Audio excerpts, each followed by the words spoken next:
बहुत दिन पहले की बात है। एक गांव में मोटू और पतलू नाम के दो दोस्त रहते थे। दोनों में इतनी घनिष्ठ मित्रता थी कि वो जो भी काम करते थे साथ में करते थे। जहाँ भी जाते थे साथ में जाते थे। मुख्य रूप से वो हर काम साथ ही करते थे। लोग उनकी दोस्ती देखकर हैरान थे, मगर उनकी कोई इनकम नहीं थी। इसलिए उनके परिवार वाले उनसे काफ़ी नाराज़ थे। तुम दोनों बस अपना समय ऐसे ही बर्बाद करते रहो। सिर्फ खाओ पियो और घूमो। तुम्हारे उम्र के लोग कमा रहे हैं और घर चला रहे हैं, मगर तुम लोग, क्या बोलूं मैं तुम लोगों को। हाय रे मेरी फूटी किस्मत। मोटू की माँ उनसे ऐसे कहकर वहाँ से चली जाती है। मोटू, मुझे नहीं पता था तू इतना बड़ा आलसी है। कुछ काम धाम किया कर, सिर्फ घर बैठकर खाने से चलेगा क्या? वाह वाह, देखो कौन बोल रहा है। परसों यही सेम डायलॉग तेरी माँ तुझे मार रही थी, जो मेरी माँ मार कर गई। जस्ट चिल मोटू। हा हा हा, छोड़ो, हम दोनों तो सेम टू सेम है। और किससे क्या बोले। ये अपमान अब और नहीं सहा जाता।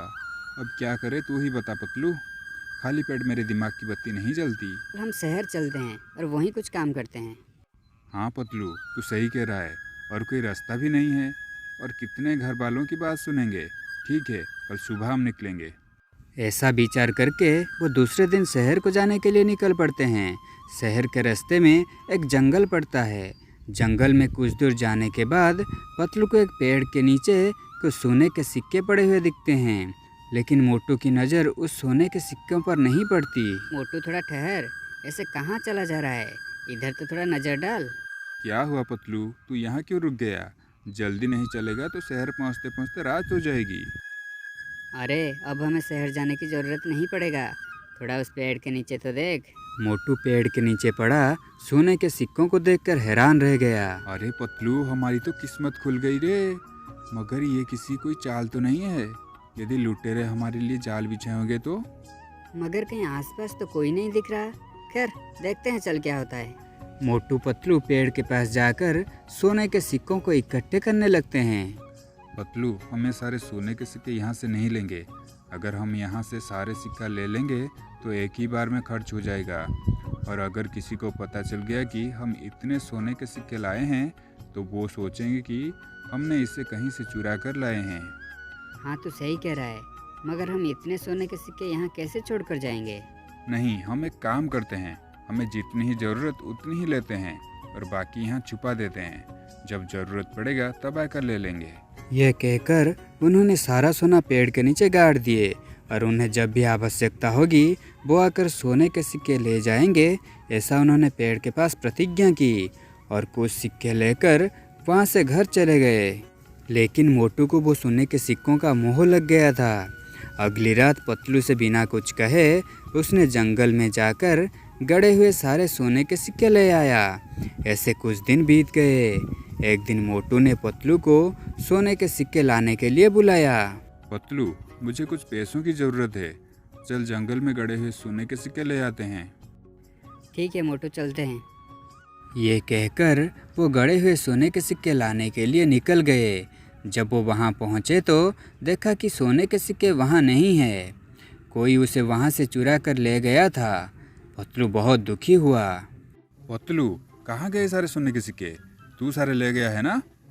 ये सोने के सिक्कों के बारे में तेरे सिवा कोई और नहीं जानता था? नहीं मोटू, मैं यहाँ दोबारा नहीं आया हूँ, तो मैं कैसे ले सकता हूँ? तू मुझे गलत समझ रहा है। हम ये पेड़ को साक्षी रखे थे ना। मैं ये पेड़ की कसम खाकर कहता हूँ, मैं वो सोना नहीं लिया है। ऐसे उनके बीच बहस होने लगी। आखिर में उन्होंने फैसला किया कि वो गांव के मुखिया के पास जाकर इसका समाधान निकालेंगे। फिर वो मुखिया के पास गए और घटना के बारे में बताया। अच्छा, ऐसी बात है तो ठीक है। मैं कल सुबह जंगल में जाकर देखूंगा कि वहाँ क्या हुआ है। फिर हम तय करेंगे कि हमें क्या करना है। फिर मोटू घर जाकर सारी बात अपनी पिता को बताई। फिर बाप बेटे ने प्लान बनाया कि मुखिया के जंगल में जाने से पहले उसके पिता नकली वृक्ष देवता बनकर पेड़ में छिपे रहेंगे और सारे सोने के सिक्के पतलू चुरा कर लिया है ऐसा मुखिया को बताएंगे। अगले दिन मुखिया कुछ आदमी और मोटू पतलू को लेकर उस पेड़ के पास पहुँचे। मोटू के मुताबिक उसके पिता नकली वृक्ष देवता बनकर पहले से ही पेड़ के ऊपर छुपे बैठे थे। मुखिया वहाँ पहुंचकर सोने के सिक्के किसने लिया है पेड़ से पूछे। हा हा हा, मैं वृक्ष देवता हूँ। उन्होंने मुझे साक्षी मानकर सोने मेरे पेड़ के पास मिट्टी में गाड़ कर गए थे। फिर अगले दिन पतलू आकर सारा सोना यहाँ से ले गया था। यह सुनकर पतलू बिल्कुल हैरान रह गया। नहीं नहीं, ये नामुमकिन है। पेड़, तुम मेरे बारे में झूठ कैसे बोल सकते हो? पेड़ कभी झूठ नहीं बोलता पतलू, अब तुझे सजा मिलेगा। पतलू ने कुछ सोचा और मुखिया से कहा। आप सही कह रहे हो, पेड़ कभी झूठ नहीं बोलता। ठीक है, मुझे थोड़ा टाइम दीजिए। यह कहकर पतलू कुछ सूखी लकड़ी ले आया और उसे पेड़ के नीचे रख दिया और उसमें आग लगा दी। आग जोर जोर से जलने लगी। आग को देखकर पेड़ पर छिपे मोटू के पिता नीचे कूद गए। मोटू के पिता को देखकर सभी हैरान रह गए। सब लोग मुझे माफ़ कर दो। मेरे बेटे ने सारे सोने के सिक्के चुराए थे और मुझे झूठ मूठ का वृक्ष देवता बनकर आप लोगों को झूठ बोलने के लिए कहा था। मोटू के पिता ने सबके सामने सारी सच्चाई बता दी और मोटू ने भी सबसे माफ़ी मांगा और पतलू के प्रति जो अन्याय किया था उसके लिए भी पतलू से माफ़ी मांगा। उस दिन से पतलू का विश्वास और उम्मीद मोटू के ऊपर से उठ गया और उनकी दोस्ती हमेशा के लिए टूट गई। आखिर ऐसे हुआ मोटू पतलू की दोस्ती में दरार।